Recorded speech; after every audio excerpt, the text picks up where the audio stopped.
매번 예배 시간마다 신앙 고백을 사도신경으로 하지요.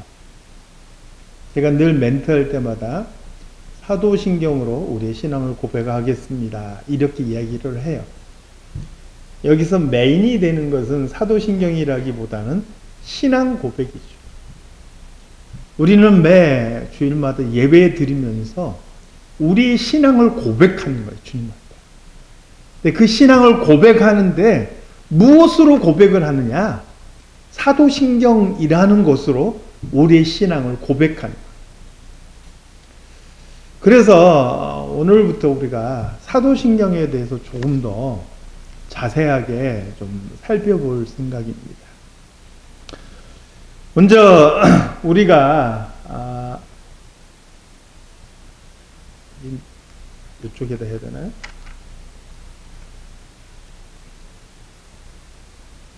네. 우리가 잘못 알고 있는 사도신경에 대한 오해들이 있습니다. 저도 어렸을 때 사실은 이렇게 듣고 배운 기억이 나요. 뭐냐면, 자, 사도신경은 이루어진이 왜 들었냐면, 사도신경은요, 사도들이 모여서 한 구절씩 이야기한 것을 모아서 만들어진 것이다, 이렇게 저도 어렸을 때 배웠어요. 뭔가 좀 그럴듯해 보이고, 실제로 이 사도신경을 12부분으로 이렇게 나눠서 12 제자가 한 구절씩 이야기했나 보다, 이렇게 생각을 했죠. 근데 사실 이 말은 설득력이 없어요.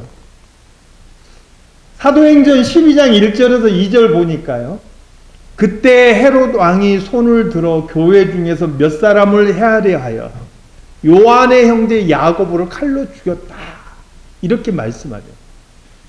요한의 형제 야고보도 역시 사도 중에 한 사람이죠. 그리고 헤롯이 바로 이때 이미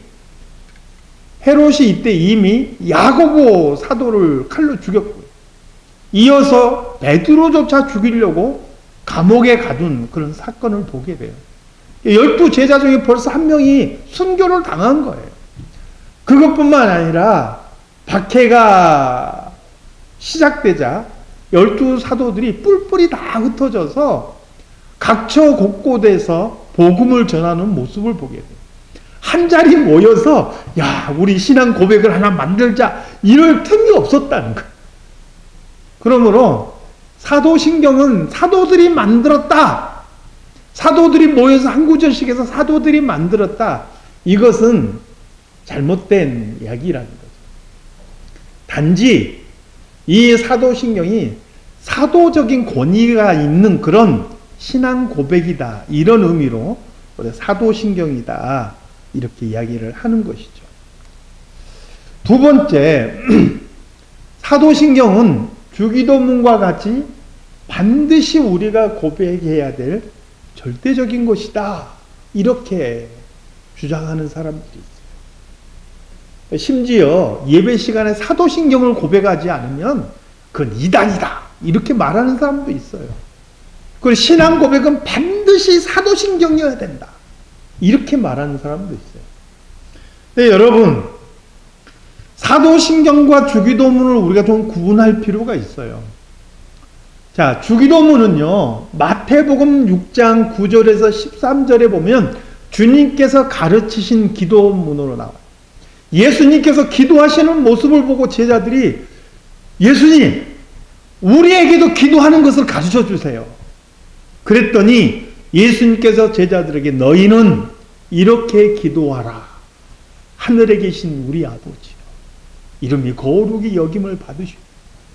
이렇게 주기도문, 주님께서 가르쳐 주신 기도문을 마태복음 6장 9절에서 13절에 분명하게 기록해 놓고, 그러므로 주기도문은요, 가장 성경적인 것이고 모든 기도에 있어서 하나의 표준인 것이고 그 권위가 있는 것이죠.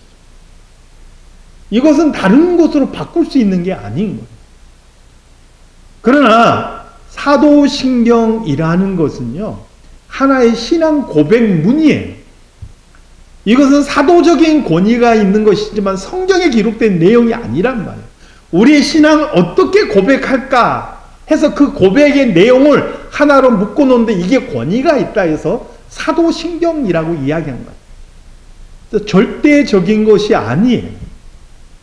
우리가 혹 다른 어떤 신앙 고백문이 있어서 그 신앙 고백문으로 내 신앙을 고백한다 그래서 그게 죄가 되거나 그게 잘못됐다 이렇게 이야기할 수 있는 성질은 결코 아니라는 거예요. 다만 사도신경을 대체할 만한 다른 신앙 고백문이 있느냐라는 부분은 또 별개의 문제인 것이죠. 자, 그럼 이 사도신경은 어떻게 형성이 되었느냐? 사도신경의 가장 기초가 된 말씀이 바로 이것이다 라고 많은 사람들이 동의하죠. 그건 바로 마태복음 16장 16절 말씀인데요. 우리 한번 다 같이 한번 읽어볼까요? 마태복음 16장 16절 말씀.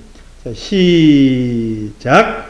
시몬 베드로가 대답하여 이르되 주는 그리스도시요 살아계신 하나님의 아들이십니다. 예수님과 제자들이 가이사랴 빌립보 지방을 가시는데 예수님께서 돌연 제자들에게 묻습니다. 사람들이 나를 누구라 하느냐? 어떤 사람은 엘리야라고도 하고 어떤 사람은 죽은 세례요한이 다시 살아났다고 합니다. 또 다른 선지자라고 말하는 사람들도 있습니다. 그때 예수님께서 제자들에게 묻습니다. 너희는 나를 누구라 하느냐? 저는 이 질문은요, 지금 우리에게도 동일하게 던져지고 있다고 생각합니다. 예수님께서 우리를 향해서 여전히 질문을 하신다고 생각합니다. 너희는 나를 누구라 하느냐?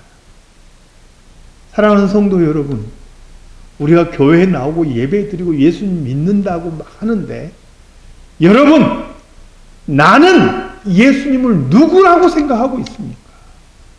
내가 믿는다고 하는데 내가 믿는 예수님을 누구라고 생각하고 믿느냐 하는 거예요.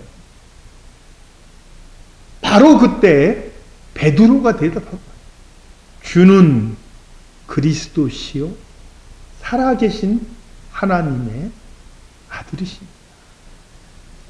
이 대답이 얼마나 주님을 기쁘시겠는지 주님께서 바요나 시모나 요나의 아들 시모나 내가 복이 있도다. 주님께서 크게 기뻐하시는 모습을 보게 되는 거죠. 바로 이 주는 그리스도시요 살아계신 하나님의 아들이십니다. 이게 최초의 신앙 고백인 거예요. 그리고 초대교회의 성도들은 모여서 함께 예배할 때마다 이 신앙을 고백해. 주님은 나에게 어떤 분이신지 신앙을 고백해 왔던 거예요. 그래서 우리가 예배 시간에 사도신경으로 우리의 신앙을 고백하는데 정말 그 내용에 내 마음을 담아서 고백해야 됩니다. 예배 때마다 이 신앙을 고백하는 것이 그렇게 중요한 거예요. 주님이 나에게 어떤 분이신지를 내 입으로 고백하는 거예요. 이렇게 초대교회에서 고백하다가 보니까 시간이 지나면서 살이 덧입혀진 거예요. 내용이 하나씩 하나씩 덧입혀져서 하나의 어떤 그 고백문으로 이렇게 작성이 돼서 교회의 성도들이 모여서 집회할 때마다 이 내용을 고백하는 거예요. 그리고 사도신경이라는 이름이 처음으로 붙은 게 언제냐면 325년 니케아 회의에서 최초로 사도신경이라는 말이 붙게 되는 거예요. 이때까지는 교회가요, 로마 카톨릭하고는 달라요. 아직까지는 로마 카톨릭하고 다른데, 이 사도신경은 중세 역사 속에서도 로마 카톨릭이 자신들의 신앙으로 고백하는 하나의 고백문이었어요. 그러다 보니까 중세 역사를 지나오면서 카톨릭적인 해석들이 많이 곁들여진 부분이 있는 것이죠. 예. 그래서 카톨릭적인 그런 해석들이 많이 들어가 있다 보니까 많은 사람들이요, 이 사도신경을 우리 현재 개신교에서 신앙 고백으로 해서는 안 된다, 이렇게 말하는 사람들이 있어요. 혹시 여러분도 들어보신 적 있나요? 근데 저는 개인적으로 이제 어떻게 생각하느냐, 중세 카톨릭에서 덧붙였던 카톨릭적인 해석 말고 처음 초대교회에서 그런 성도들이 했던 그 고백의 내용 그대로 이 사도신경을 우리가 신앙으로 고백한다면 그게 문제될 것이 전혀 없다, 이렇게 생각합니다. 그래서 저는 이 사도신경을 우리가 살펴보면서 여기서 카톨릭과의 어떤 차이점들도 제가 함께 설명해 드리도록 하겠습니다.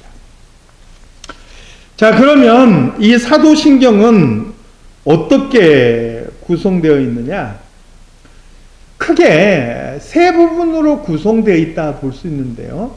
첫 번째는 바로 삼위일체 하나님에 대한 고백으로 되어 있습니다. 그래서 삼위일체 하나님은 성부 하나님, 그리고 성자 하나님, 누구시죠 이분이? 예수. 그리고 성령 하나님. 삼위일체 하나님에 대한 고백이 담겨 있어요. 삼위일체에 대해서는 제가 이제 나중에 잠깐 좀 언급을 하겠지만, 이 삼위일체 하나님은요, 기독교 진리의 가장 큰 신비예요. 이게 사람이 이해할 수 있는 내용이 아니에요. 자꾸 사람들이 이 삼위일체에 대해서 이해하려고 들고 그것을 설명해서 이해시키려고 하니까 문제가 돼요. 삼위일체는요, 이해하는 것이 아니라 믿는 거예요. 믿어야 돼요. 하나님의 신비를 우리가 어떻게 다 이해를 해요. 그래서 우리가 믿음으로 받아들여야 될 부분인 거죠. 자, 삼위일체. 자, 두 번째는요, 거룩한 교회에 대한 고백이에요. 이 부분에서 이제 카톨릭과 굉장히 많이 차이가 있는데 나중에 살펴보도록 하겠습니다. 그리고 마지막으로 성도에 대한 고백으로 그렇게 되어 있습니다. 자, 마태복음 7장, 죄송합니다. 자, 오늘 우리가 이제 살펴볼 것은 이 사도신경의 첫 부분이에요. 사도신경의 첫 부분인데 한번 우리 같이 한번 읽어보도록 하겠습니다. 자, 시작. 전능하사 천지를 만드신 하나님 아버지를 내가 믿사오며. 여기서 내가 믿는다라는 것이요, 내가 그렇게 고백하는 거예요. 그래서 계속 보면 믿사오며, I believe, 이게 계속 들어가 있거든요. 그러니까 이것은 고백이기 때문에 이 말이 붙는 거예요. 그래서 이것은 일단 죄를 하겠고요. 이 간단한 문장인 것 같지만 여기에서 세 가지 내용을 우리에게 보여주고 있어요. 하나님에 대해서 세 가지. 첫 번째는 뭐냐? 전능하시다.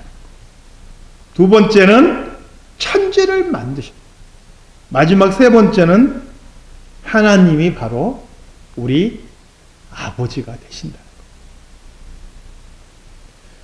전능하신 하나님과 천지를 만드신 하나님, 이 두 가지는 굉장히 밀접하게 연관이 되어 있습니다.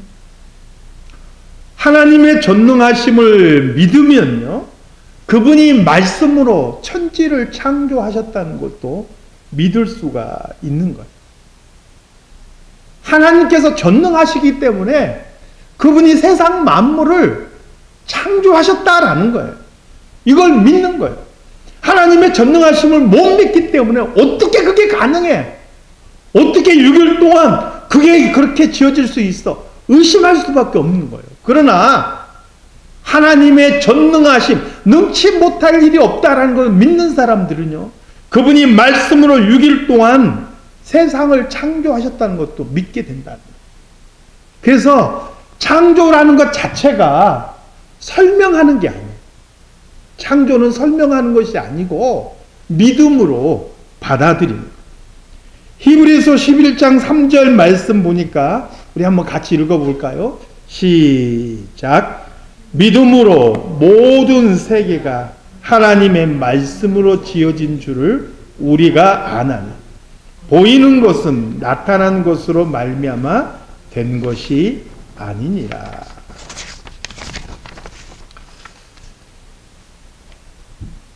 오늘 본문 말씀을 보니까요, 하나님께서 뭐라고 말씀하시죠? 나는 빛도 짓고 어둠도 창조하며 나는 평안도 짓고 환난도 창조하며 나는 여호와 이 모든 일들을 행하는 자니라. 이 말씀의 배경이 뭐냐면 하나님께서 장차 이스라엘을 구원하실 것인데 바사의 고레스라는 사람을 세워서 왕으로 삼고 그 고레스를 통해서 이스라엘 백성들을 구원하실 것이다 라는 약속의 메시지를 담고 있어요.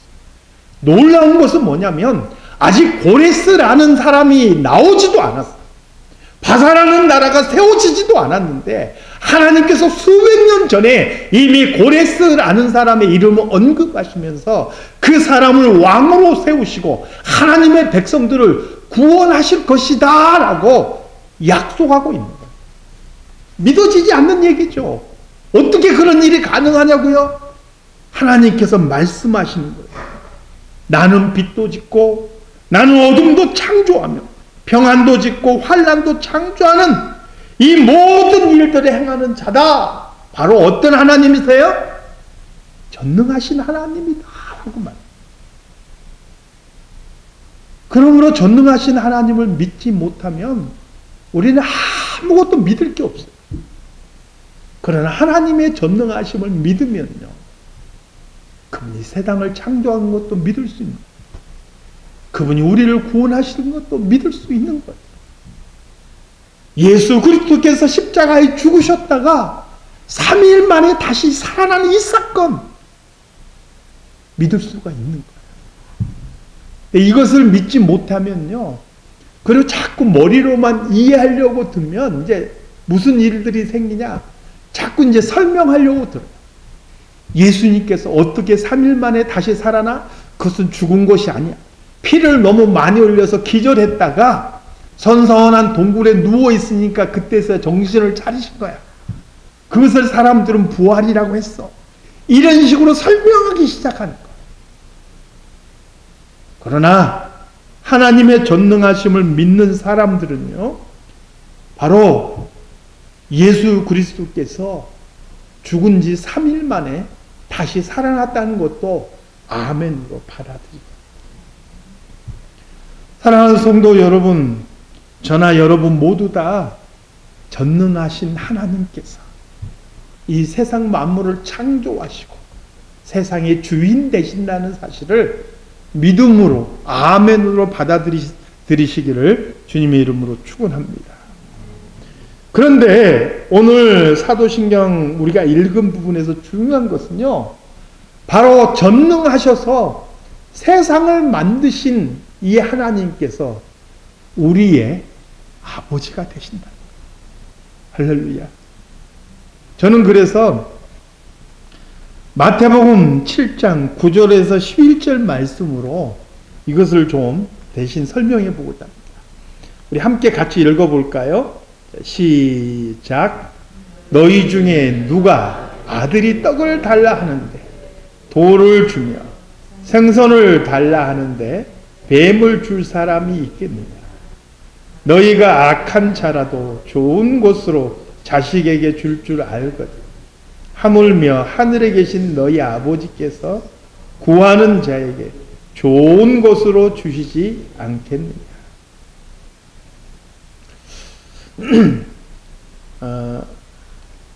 내년 1월에 저희 장모님께서 정말 오랜만에 이렇게 오시기로 되어 있습니다.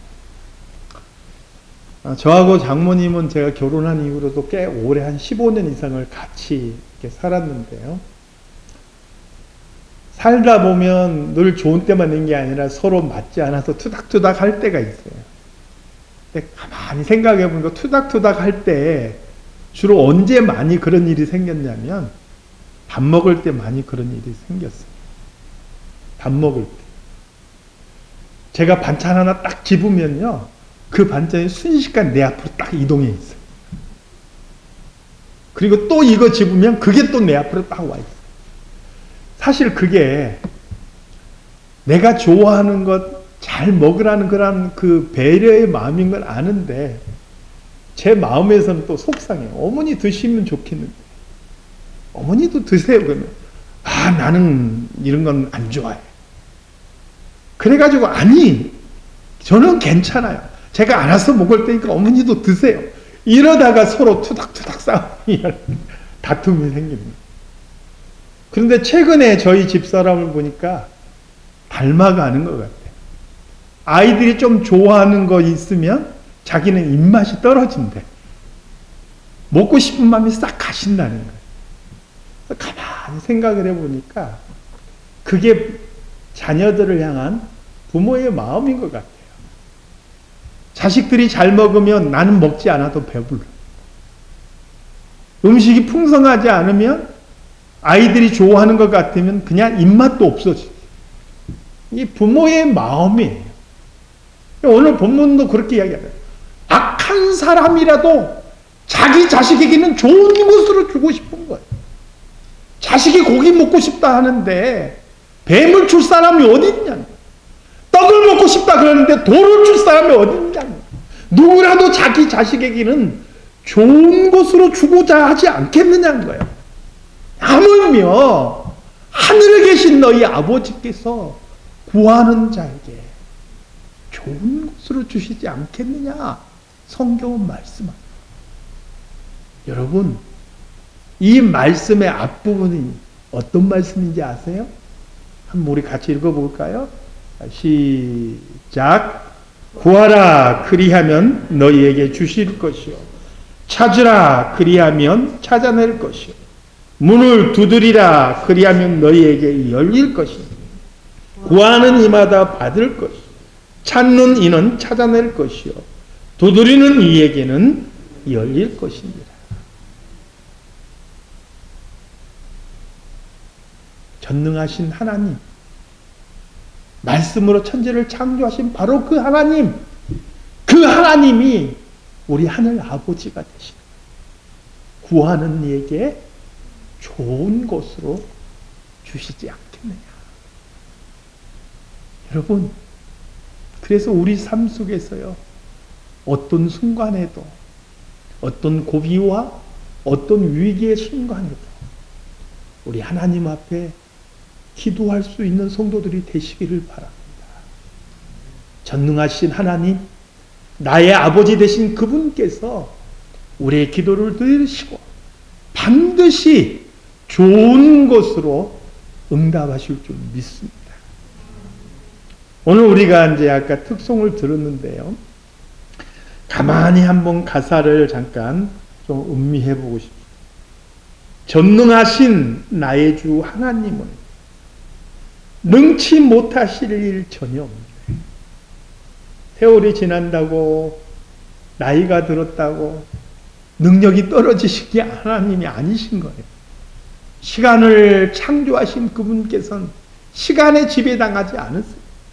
능치 못하실 일 전혀 없는 우리의 모든 간구도 우리의 모든 생각도 우리의 모든 꿈과 모든 소망도 신실하신 주 하나님은 우리의 모든 괴로움 바꿀 수 있는 불가능한 일을 행하시오. 우리 편에서 불가능하지요. 하나님 편에서 불가능한 게 아니에요. 죽은 자를 일으키시니 그를 이길 자 아무도 없습니다. 주의 말씀 의지하여 깊은 곳에 금을 던져 오늘 그가 놀라운 일을 이루시는 것 보라. 주의 말씀 의지하여 믿음으로 금을 던져 믿는 자에겐 능치 못함 없다. 마지막 부분은 사도 베드로의 그 예수님과의 만남을 소개하는 내용이지. 갈릴리 바다에서 잔뼈가 굵은 어부 베드로, 밤새 물고기 잡이를 했지만 한 마리도 잡지 못했어요. 그런데 목수이신 예수님, 어부도 아닌 목수이신 예수님께서 깊은 데로 가서 그물을 던져라 말씀하셨어요. 어부의 상식으로는 이해되지 않아요. 날은 이미 밝았고요. 갈릴리 물은 맑아서 그물을 던지는 거 고기들이 보면 다 피해 도망가는 거예요. 더군다나 깊은 데다 던지라고요? 그물이 내려가기도 전에 고기들이 다 도망가는 거예요. 어부의 상식으로는 있을 수 없고 이해할 수 없는 일인데 베드로가 뭐라고 이야기합니까? 말씀에 의지하여 내가 그물을 던지겠습니다. 그리고 그물을 던졌더니 그물이 찢어질 만큼 잡혔다는 거예요.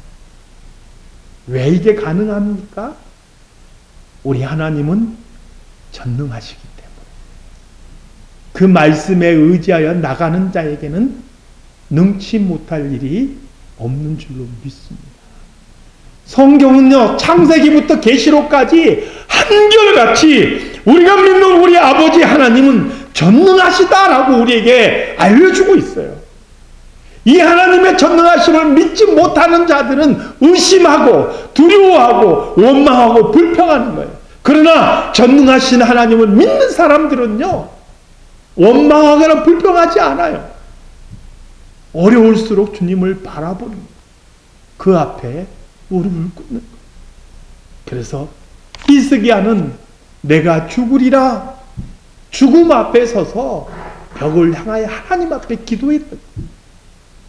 사랑하는 성도 여러분, 하나님의 전능하심을 믿는다면, 그리고 그분이 우리의 아버지 되심을 믿는다면 그분에게 우리의 모든 것 맡기고 기도할 수 있는 저와 여러분이 다 되시기를 우리 주님의 이름으로 축원합니다.